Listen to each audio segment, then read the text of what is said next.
All right, let's talk about something we all deal with, but also have this incredible power to make way better, our memory. Today we're going to dive in and unlock the amazing potential that's just sitting there, waiting inside your brain. You know the feeling, right? You're at a party, you meet someone new, and 30 seconds later their name has just, poof, vanished into thin air. Or you have this genius idea in the shower, and by the time you're dried off, it's gone. It is so frustrating, but it happens to all of us. But here's the thing. What if I told you the problem isn't your brain's storage? Yeah, you heard that right. Scientists figure your brain has a storage capacity of around 2.5 petabytes. To put that in perspective, that's like being able to store 3 million hours of video. So, if we're all walking around with these biological supercomputers, why do we forget the simplest things? Well, the problem isn't the hard drive space. It's the filing system. And that's exactly what we're going to tackle with our memory toolkit. So, to get better at remembering things, we first got to understand how memory even works. Think of it like a simple 4-step blueprint. Once you see the process, you can start making each step way more effective. Okay, so first up, attention. Your brain is constantly bombarded with stuff, and it has to decide what's even worth noticing.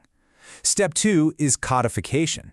If some piece of info makes the cut, it gets encoded and shuffled into your short-term memory. But it only lasts there for, maybe up to 20 minutes tops. Now, step 3, storage. This is the big one. This is where you have to consciously move that information into long-term storage. And finally, step 4, retrieval. That's you, later, trying to pull that information back out. The better you do the first 3 steps, the easier this last one becomes. It's that simple. So how do we get better at all that? Let's crack open our memory toolkit.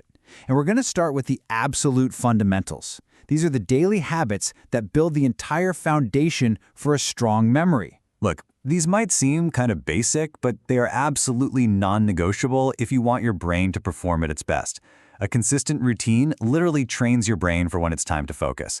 Getting rid of distractions, especially your phone, is key for that all-important first step, attention. A clean workspace just means less for your brain to process. Taking breaks, like with the Pomodoro technique, is so important for letting information sink in. And of course, sleep, exercise, and good food, that's the high-octane fuel your brain needs to run. This quote from Dr. Howard just nails it. It's the reason why all-night cram sessions are such a bad idea. See, real learning, the kind that sticks, needs time and space. When you take breaks, you're literally giving your brain the downtime it needs to build and strengthen new connections. So, the secret is, study for a bit, walk away, and then come back to it. That's how you make it stick. All right, foundation's set. Now let's add some of the really fun stuff to our toolkit. I'm talking about mnemonics. These are those clever little memory tricks that are just perfect for remembering stuff in your everyday life, like lists and names. So 2 of the most common ones are acronyms and acrostics. An acronym is where you make a new word, like how SMART helps you remember the 5 parts of setting good goals. An acrostic, on the other hand, is a whole sentence that you create. The point of both is to take something complicated and hook it onto something simple and easy to remember. But wait, there's more. Having trouble with names? Try using alliteration, like analytical Andre, or a little rhyme, like Romana from Asana. Got something really boring to memorize? Turn it into a song. Seriously, our brains love music. And for long strings of numbers, like a credit card or phone number, use chunking. Just break it up into little groups of 3 or 4. It's a game changer. Okay, time for the heavy hitters. When you've got to learn a ton of really complex stuff, you need more than just a quick trick. You need a full-on system.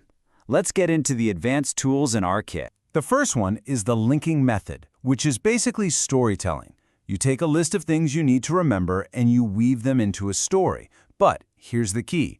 The story has to be wild, absurd, totally exaggerated. The weirder it is, the more it's going to stand out in your brain. Then all you have to do is remember the first item, and it'll trigger the whole crazy story, pulling the rest of the list with it. Now, for one of the most powerful and ancient techniques out there, the method of loci, or the memory palace. I know it sounds super complicated, like something from a movie, but it's actually really simple because it taps into your brain's amazing spatial memory. You just pick a place you know like the back of your hand. Your house is perfect. Then, you mentally place the items you need to remember in specific spots along a path you'd normally walk. Maybe one item is on the doormat, the next is on the kitchen table, the third is on your pillow. To remember them, you just take a mental walk. It's incredible. And let's not forget 2 other fantastic systems, mind maps and flashcards. Mind maps are amazing, especially for visual people, because you can actually see how different ideas connect to each other. And flashcards? They're the ultimate tool for practicing active recall. By forcing your brain to pull up the answer before you flip the card, you're directly strengthening that retrieval pathway we talked about earlier. Okay, so we have officially filled our memory toolkit. We've got foundational habits, we've got clever little tricks, and we've got powerful systems. But how do you know which tool to pull out? Well, the last step is all about understanding yourself. We all tend to learn in slightly different ways. Visual learners remember things best when they can see them, so mind maps and diagrams are going to be your best friends. Auditory learners get a lot out of listening, so making up a jingle or even just recording yourself reading notes can work wonders. And kinesthetic learners, you learn by doing, so using flashcards or physically walking through a memory palace is perfect. The key is to experiment and see which tools just click for you. So after all this, what's the single most important thing to take away? It's this: nobody is just born with a bad memory. That's a myth. Having a powerful memory isn't a gift, it's a skill. Your brain is just like a muscle. The more you practice with these tools, the stronger and faster it's going to get. So, you have a literal supercomputer sitting in your head with practically unlimited storage space, and now you have the toolkit to use it right. So the only question left is, what are you going to choose to fill it with? What brilliant, important, wonderful things are you going to choose to remember? Thanks for tuning in.